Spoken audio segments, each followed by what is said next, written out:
Shalom, giving all honor, all praise, and all glory to Yahweh, Bashem, Yahushai, Bashem, Arachakwadash. Double honors to the elder apostles and bishops of the great millstone that rule well. And peace, blessings, and salutations to the hopeful elect tabernacle of David that are scattered abroad across the four winds of the earth. Now, judgment is such a beautiful thing. You know, when we see judgment, we rejoice, especially when it's being done to those, who don't show any mercy, no compassion. Sometimes when you're merciless, judgment can be merciless towards you. And these devils, these rats over in our land, they've shown mercy to no one. All right. They've been, very vengeful. They've been very diabolical, with their courses of actions against humanity, if you will. And now that we're in the final stages of Esau being brought down, the Most High is starting to open up on his judgments. All right, and we're only seeing the beginning of it. Now, in the land of Israel right now, they're going through an unprecedented wildfire. This is something that the land ain't seen in quite some time.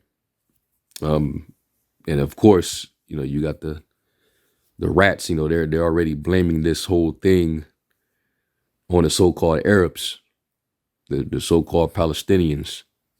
You're gonna blame nature, or better yet, you're gonna blame the judgment from the Most High, who you call Hashem, right?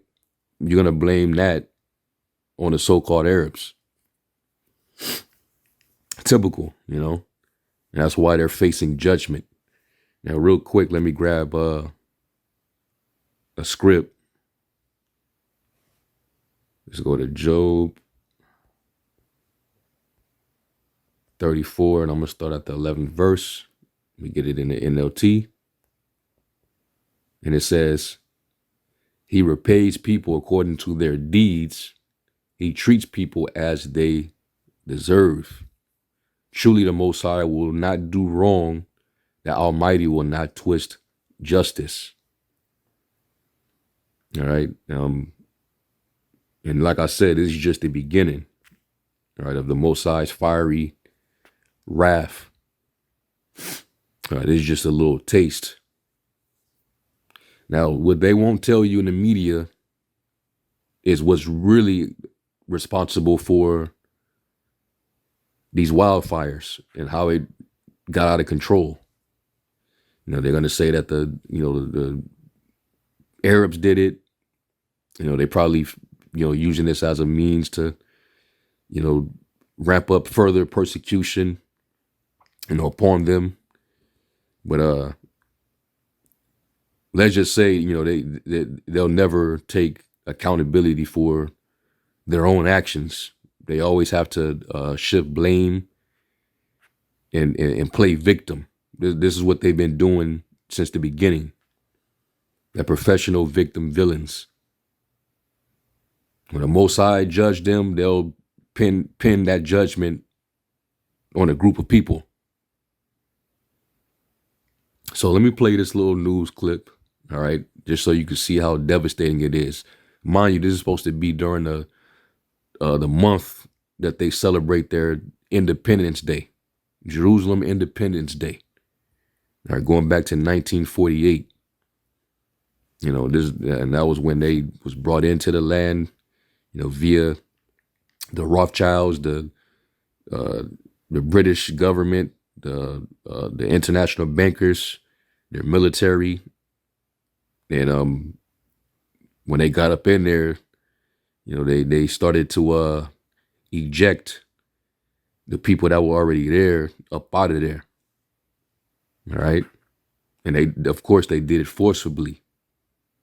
We read Micah 2 in verse 2. They covet fields, they're taken by violence. And this is what they've done throughout history. And this is why, the world at this point, after all the deeds that's been done, the world is sick of them. So you better believe the world is rejoicing over this, and this is just the beginning. All right. So anyway, let's play this real quick.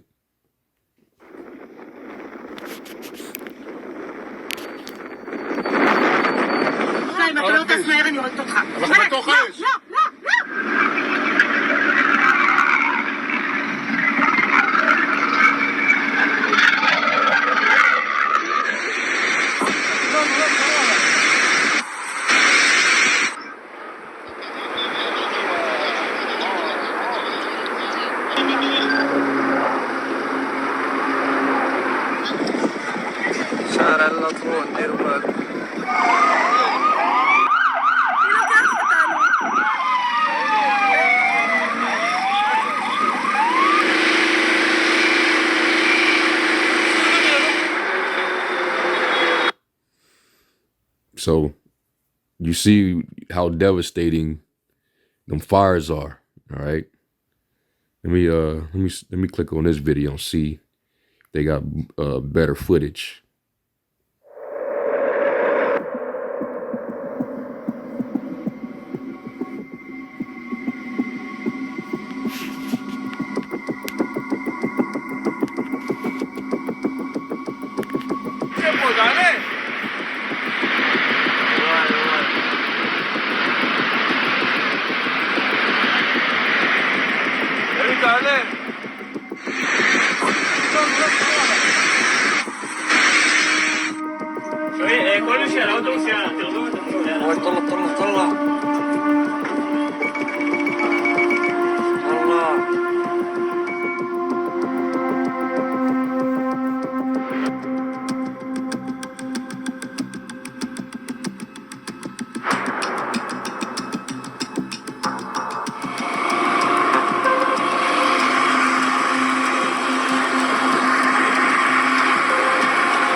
פשוט שילוב של חורף מאוד יבש, של מזג אוויר חם ויבש, הקרקע יבשה, הרבה מאוד הסביעה, ומשטר רוחות מאוד חריף. זאת אומרת רוחות מאוד מאוד חזקות, ובעיקר רוחות שמשנות את הכיוון שלהן תוך כדי מהלך השריפה. אז גם כשאנחנו מכבים אזור אחד כתוצאה ממשטר רוחות שמתחלף, אז אנחנו מוצאים את עצמנו בזירות משתנות.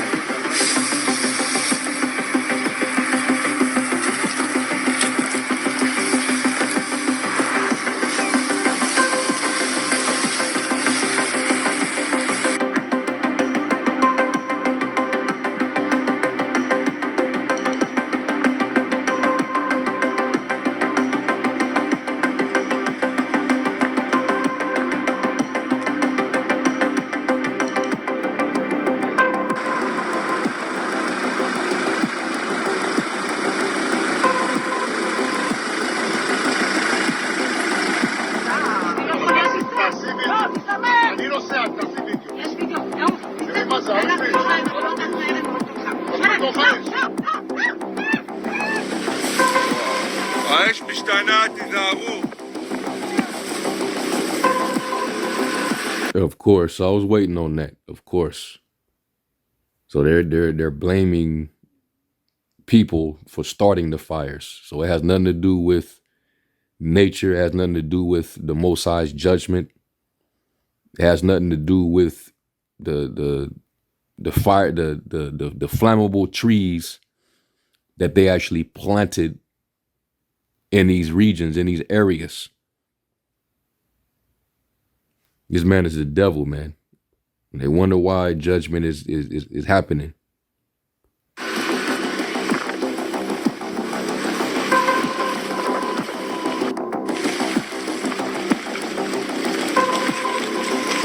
Of course, so they just gonna suspect, and they don't believe that the Most High would ever do evil against these rats. No, the land been suffering a rodent problem for quite some time, for a long time. All right. So there's just the beginning to send a message to you. Okay. And let me get another precept. Let me get Nahum chapter 1 and verse 3. And it says, the Lord is slow to get angry, but his power is great, and he never lets the guilty go unpunished. He displays his power in the whirlwind and the storm, and the gusty winds. The billowing clouds are the dust beneath his feet. Let me get this real quick. This is Psalms 83, starting at verse 13. And it says, "O my power, scatter them like tumbleweed, like chaff before the wind. As a fire burns a forest, and as a flame sets mountains ablaze, chase them with your fierce storm, terrify them with your tempest, utterly disgrace them until they submit to your name, O Yahweh. Let them be ashamed and terrified forever. Let them die in disgrace. They will learn that you alone are called Yahweh, that you alone are the Most High, supreme over all the earth." And I wanted to definitely read all the way down. All right, this is some good verses, especially applied towards this situation.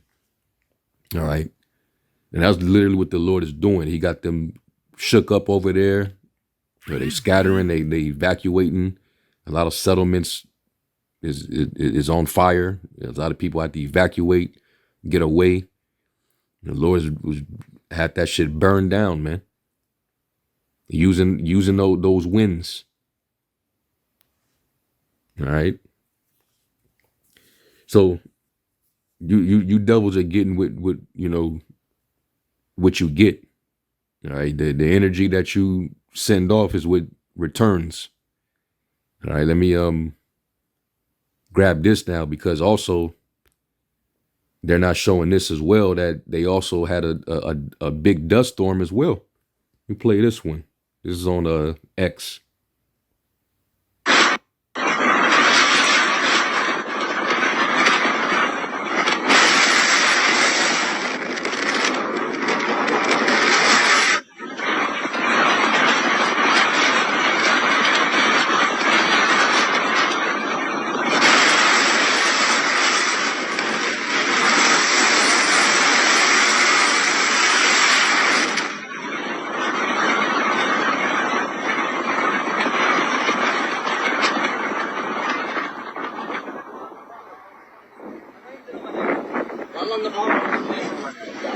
Yeah, that's pretty massive.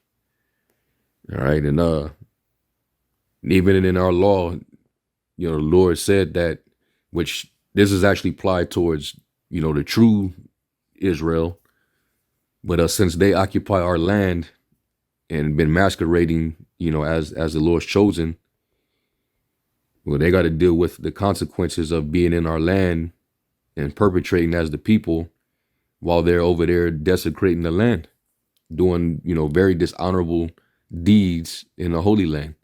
So this is what the Lord said, which would be a part of our curse.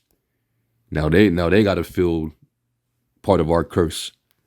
And the Lord said, this is Deuteronomy 28:24 in the NLT. It says, "The Lord will change the rain that falls on your land into powder, and dust will pour down from the sky until you are destroyed." That sounds to me that's describing a dust storm, and that definitely decimates your crops. It pollutes it.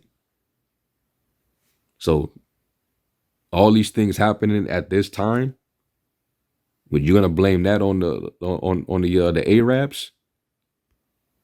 This is clearly judgment from the Most High, who you call Hashem, all right, which we know his true name. All right, and we call upon that name. His name is dreadful among you heathens.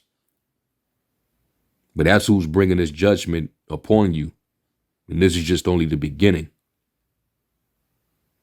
And y'all know what y'all have done. So this is beautiful to see. All right, but let me also get this one, because while they finna point the finger at them Ishmaelites, there's footage of them. This is from I don't know how many years ago, but they built a catapult to start a fire over in Lebanon. This is what they were doing. Just play this real quick. So while the land is on fire, they were actually trying to start fires over in enemy territory.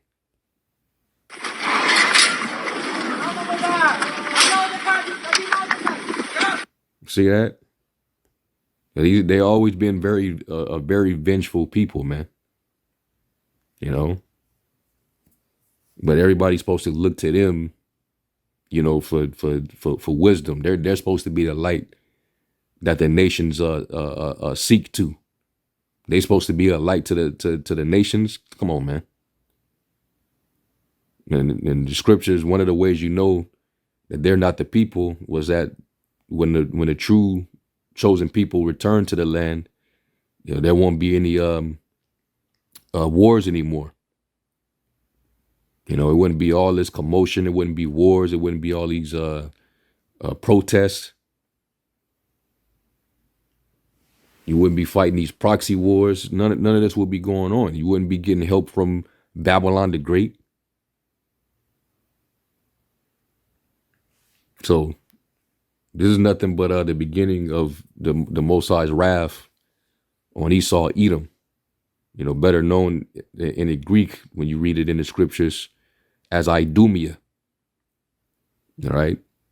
Just wait till the final judgment happens, when the Lord, he said that his sword shall be bathed in heaven and shall come down upon Idumea, the people that are cursed to his judgment.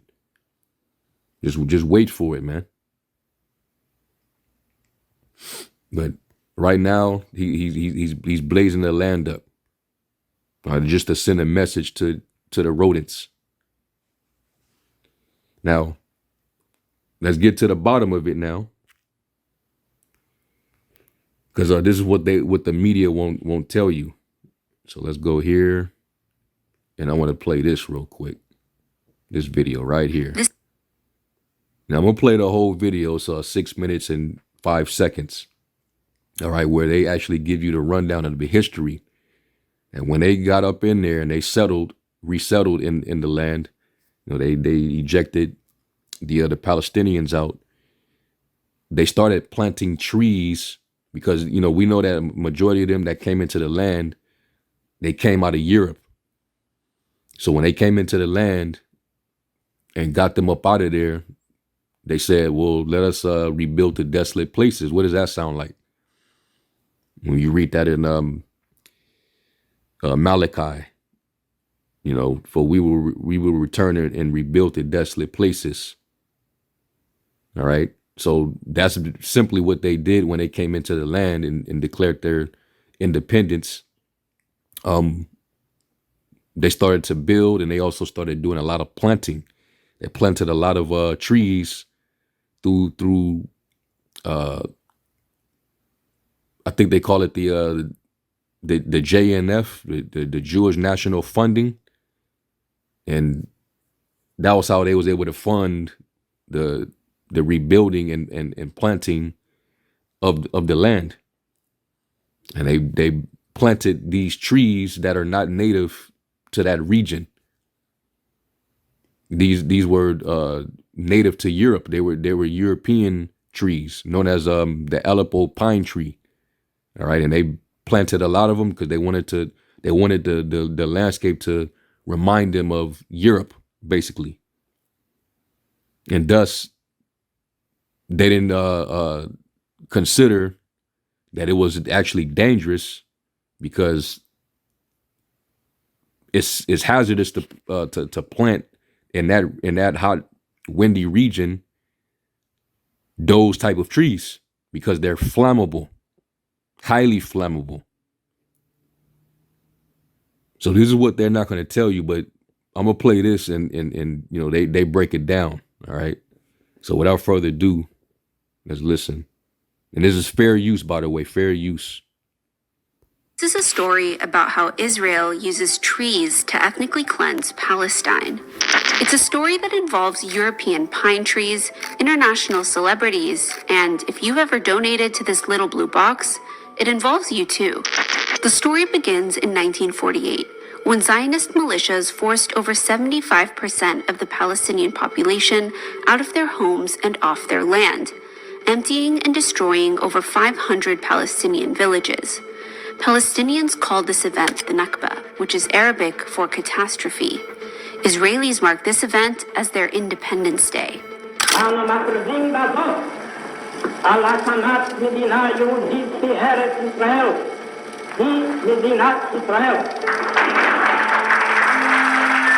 Shortly after the State of Israel was created, the state seized and illegally annexed over 240,000 acres of land and property that was classified as abandoned after its Palestinian owners were forced out and barred from returning. This stolen Palestinian land was transferred to an organization by the name of the Jewish National Fund, or the JNF, an international organization with charitable status in countries like the US, Canada, and the UK. But the JNF isn't your average charity. Established in 1901, the JNF has played a key role in the colonization of Palestine, in its early days collecting money for the Zionist movement to buy up Palestinian land for European Jewish colonists, with a mandate to redeem land in Palestine for the purpose of settling Jews. Part of the way the JNF raised money to buy land in Palestine was through these blue tin boxes. By World War II, over 1 million JNF collection boxes had been distributed to Jewish communities all around the world, with each coin dropped into these blue tin boxes going towards land purchases and tree planting in Palestine. But before the Nakba, the JNF wasn't really that successful.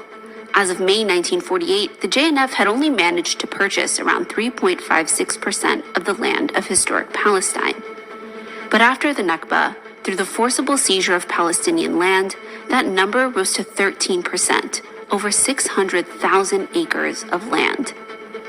And with all this new land at its disposal, the JNF embarked on a massive tree planting drive across occupied Palestine, claiming it was planting forests on barren, desolate land, presenting its project to the world as environmentalism, building family-friendly green lungs across the country. Except these green lungs were conveniently built where Palestinian villages and towns once stood, greenwashing Israel's wholesale destruction of Palestinian communities, with the intent of not only concealing their remains, but also using forests to confiscate more stolen Palestinian land. And the JNF's tree of choice? This European pine tree. Instead of planting indigenous trees like the olive tree, which had been on the land for centuries, the JNF instead opted for trees indigenous to Europe, trees that would later prove to be flammable under West Asian heat and extremely detrimental to the land. Why this tree? Well, because settlers didn't just want the land, they also wanted it to look like Europe, transforming the Levantine landscape into something European Jewish settlers would feel at home in. So one by one, Palestinian villages were emptied and destroyed, and man-made forests, nature, and recreational parks filled with highly flammable European pine trees emerged in their place. Al-Lajun became Megiddo Forest, Beit Jiz turned into Rabin Park, and American Independence Park was built on the ruins of 7 Palestinian villages. Through the JNF's environmental work, over 250 million trees were planted throughout historic Palestine, covering up the remains of over 500 Palestinian destroyed villages. All thanks to tax-free donations from Jews and non-Jews around the world, with the blue collection box becoming a sentimental icon that represented a connection to the National Zionist Project, with so many people either donating or planting trees. From politicians of today like Kamala Harris, I fondly remember those Jewish National Fund boxes that we would use to collect donations to plant trees for Israel, to iconic celebrities like Frank Sinatra and Elizabeth Taylor, all complicit in greenwashing. But behind the photo ops and little blue boxes is the truth of what lay beneath these forests. Today, more than 2/3 of all JNF parks are built on destroyed Palestinian villages. Real quick, doesn't this kind of give you a reminder of what Esau did over here in the States? Where they ran Jake out of their homes, out of their neighborhoods, out of their so-called communities, forced them out violently. Then they, basically, settled and rebuild on their, structure. And, what used to be hospitals and schools and community centers and stuff like that, they turned it into parks. They turned it into lakes. And this is what, so they're showing you that pattern. This is what they do. When you read Micah 2:2, is what they've been known to do. They've done it all over the world. They'll destroy a place, destroy a region of land, just to take it for their own possession. They colonize, and then they rebuild what they want to rebuild. Matter of fact, if I can, let me get this in not Obadiah, Malachi. This is Malachi 1 and verse 4. And it says, whereas Edom saith, we are impoverished, but we will return and build the desolate places. Thus saith the Lord of hosts, they shall build, but I will throw down, and they shall call them the border of wickedness, and the people against whom the Lord have indignation forever. And the Most High is going to always have it out for Esau, Edom.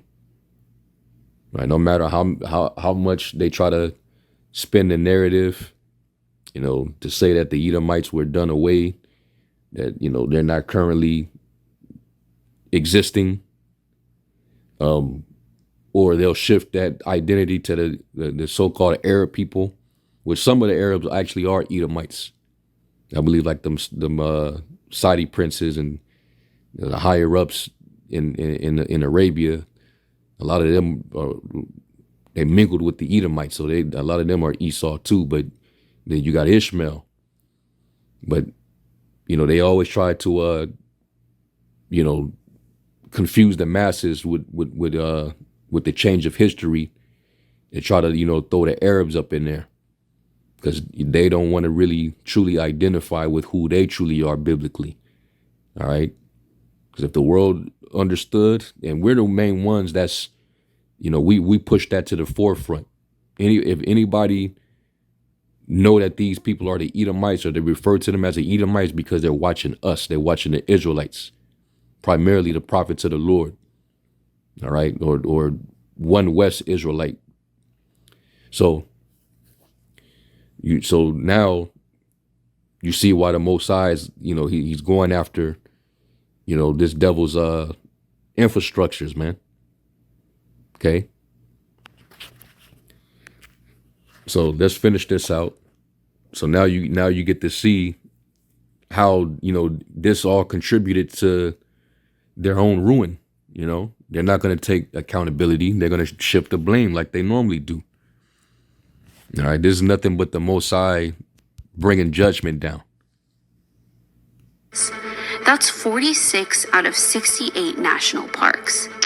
The JNF continues to operate in countries around the world, using tax-free donations to not only cover up the crimes of the past, but to steal more and more Palestinian land today, in places like the Naqab Desert, where the JNF is working now with the State of Israel to use forestation or the process of planting trees to evict Palestinian Bedouins from their lands and replace them with Jewish settlers, all under the guise of making the desert bloom. This story, and so many others like it, is a reminder of how even the most innocent things, like trees or charities that plant trees, when used by colonial entities like Israel, are often just a cover-up for something much more sinister.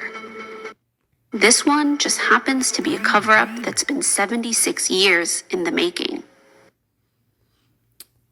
And the Mosai finally answered, all right? Because the Mosai, he's like the scripture said, he's slow to wrath, but he's great in power and will not at all acquit the wicked. All right? So we're in that time now. The Mosai is bringing judgment. Don't try to shift blame. All right? Like, and that's what this devil do, right? Like those wildfires that happened in California months ago. They tried to, say that it was arsonists starting these fires and they was making arrests. And it was shifting the blame on the Latin tribes, the Northern Kingdom, right? Saying that, you got people starting fires. You got people running into these neighborhoods that was predominantly inhabited by Edomites, rich, wealthy Edomites and celebrities. They was losing their homes and they was, they wanted the world to feel sympathy for them. But they was trying to say that Jake was running up in them fiery hills, running towards danger, risking their lives and looting. They were committing burglaries and trying to take things. Like, why would you do that? Who's gonna risk their life and run up a hill or into a neighborhood that's literally on fire? Like you can't even breathe the air over there, but they're gonna be running over there. They're gonna drive all the way out away from their own neighborhood and drive towards danger just to risk what? To grab what exactly? So the same thing with how they're shifting the narrative to blame those so-called Arabs over there. Why would they burn down their own settlement or what used to be their settlement? Which technically none of them really belongs there. That's our land. And that's also part of the reason why the Mosai is bringing judgment on that land, because you got heathen nations that occupy it that claim, they claim it as theirs, as their heritage, but it is really not. You heathens parted our land for your possession. So now it's suffering is judgment, the judgment that's due. And this is only just the beginning. This ain't close to being done. The Lord ain't close to being done with you. But let me grab this as well. Let me get Amos 6 and 3. That's not 6 and 3. Amos 3 and 6. This is Amos 3 and 6. It says, when the ram's horn blows a warning, shouldn't the people be alarmed? Does disaster come to a city unless the Lord has planned it? So they should know. They're supposed to be the Lord's chosen people. And they follow the Torah. And they understand the nature and purpose of the Most High God. Then they should know that this is, the Most High's judgment. This is the Lord planned that. Okay. The Lord, he controls these different judgments. And the scriptures even say in Sirach 39 that fire is a spirit of vengeance. Let me actually grab that.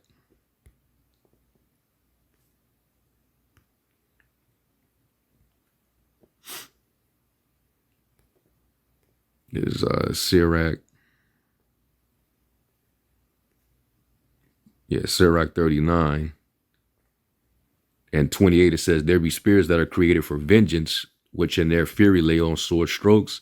In the time of destruction, they pour out their force and appease the wrath of him that made them.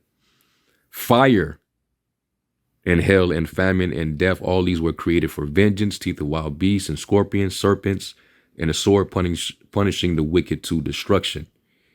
All right, so fire is a spirit created for vengeance. So the Lord burning all that down, the Most High just sending signals to them rodents.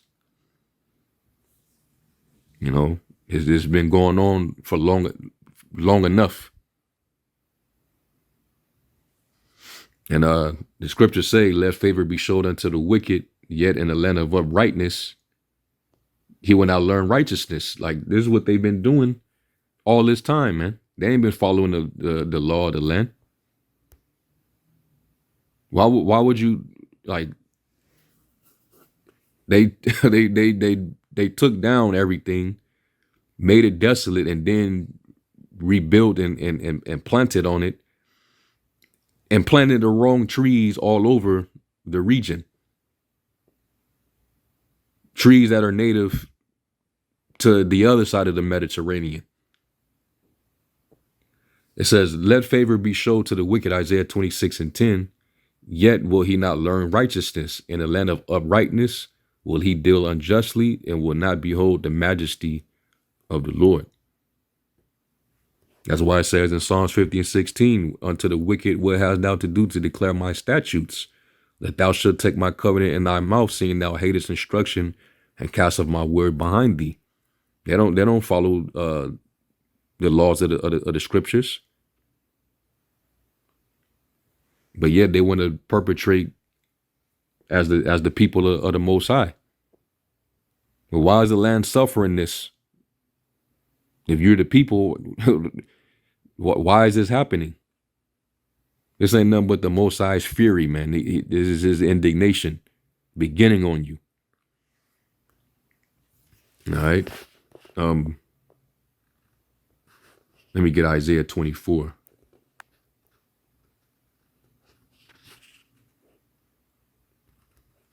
There's Isaiah 24 and 4 in the NLT. It says, the earth mourns and dries up, and the crops waste away and wither. Even the greatest people on earth waste away.